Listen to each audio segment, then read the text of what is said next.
Hello दोस्तों। तो हम लोग आ गए हैं अपने खेत में। तो यहाँ पे ये हमारा झींगेवाड़ी है।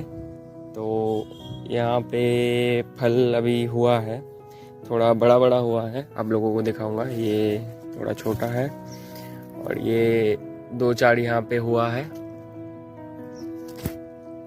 काफ़ी फल है।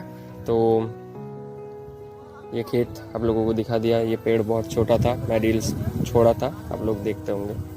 तो अभी ये बड़ा हो चुका है। तो कल हम लोग झींगा उठाएंगे, क्योंकि यहाँ पे जो है कि दो चार बड़ा बड़ा हो गया। तो नीचे एक तो छोटा वाला है।